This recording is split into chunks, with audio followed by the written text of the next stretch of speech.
La pandemia del coronavirus y la balcanización de la República Mexicana. ¿Se trata de buenos deseos o hay una posibilidad real? Hola, amigos lectores y colaboradores de la Carpeta Púrpura. El tema que me gustaría someter a su consideración y que seguramente seguirá siendo parte de la agenda del debate nacional es la gran preocupación que han mostrado durante el mes pasado gobernadores y empresarios, principalmente de la región norte y del Bajío del país, en reclamarle al gobierno de Andrés Manuel López Obrador medidas urgentes de apoyos a la economía y la discusión de los términos de un nuevo pacto fiscal con la Federación. Todo esto en medio de una pandemia mundial por el COVID-19. El punto central del debate consiste en que los estados del norte del país señalan que es injusto que del PIB generado en su entidad solo se les regrese el equivalente al 20 o al 30% de su riqueza generada y que el gobierno de Morena haga un mal uso de los recursos públicos. ¿Cómo es que surge este debate y cuáles pueden ser sus verdaderas motivaciones? Vayamos a los hechos. Los gobernadores de dichos estados del norte y del Bajío amenazan al gobierno de AMLO que de no atender a sus demandas y que se puedan incrementar sus participaciones federales, se podría romper el pacto fiscal y federal y buscar, mediante una peculiar consulta ciudadana, una confederación de estados independientes del norte que pudieran conducir, en el peor de los casos, a la balcanización de la República Mexicana, y a la que podrían sumarse otros estados como Jalisco, Querétaro, Guanajuato y hasta Michoacán, mediante la creación de un gran movimiento social separatista que se denomina Nortexit, en referencia al movimiento ciudadano del Brexit que utilizó el gobierno del Reino Unido para iniciar su separación de la Unión Europea. Todos estos reclamos, que en el pasado no ocurrían, se pueden explicar hoy en día si consideramos que nuestro país y el gobierno en turno enfrenta simultáneamente dos crisis externas, dos crisis internas e intereses políticos particulares. Las crisis externas son la de salud pública por la pandemia del coronavirus y la económica con el inicio de una recesión económica mundial muy profunda que puede durar incluso más de 3 años en superarse.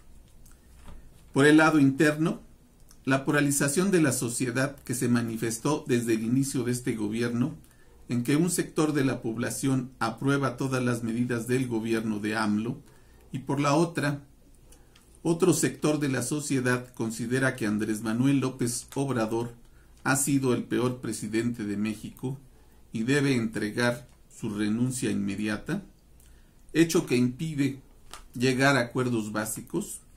También tiene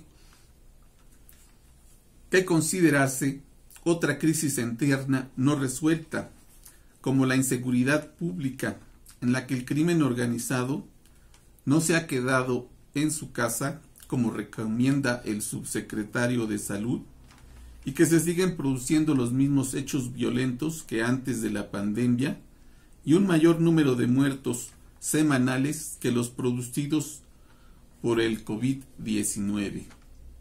A lo anterior, habría que agregarse que este movimiento separatista de los estados del norte y del Bajío no solo es de índole económica, sino también política, en donde muchos de los actores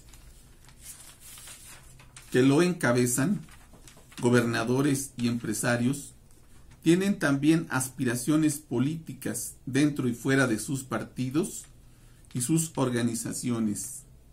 Tal es el caso de Jaime Rodríguez el Bronco, gobernador de Nuevo León, Miguel Riquelme de Coahuila, Francisco García Cabeza de Vaca por Tamaulipas, Enrique Alfaro por Jalisco e incluso Gustavo de Hoyos por parte de la Coparmex. Mi conclusión: en ningún país del mundo los grupos o partidos de oposición al gobierno durante la pandemia por el coronavirus han aprovechado este momento de preocupación y miedo por el contagio de la población y la debilidad manifiesta de los gobiernos para obtener alguna ventaja política, y México tampoco debería de ser la excepción. Si bien hay que hacer profundos cambios al proyecto de nación con el que llegó AMLO a la presidencia y que ganó con el voto de más de 30 millones de ciudadanos.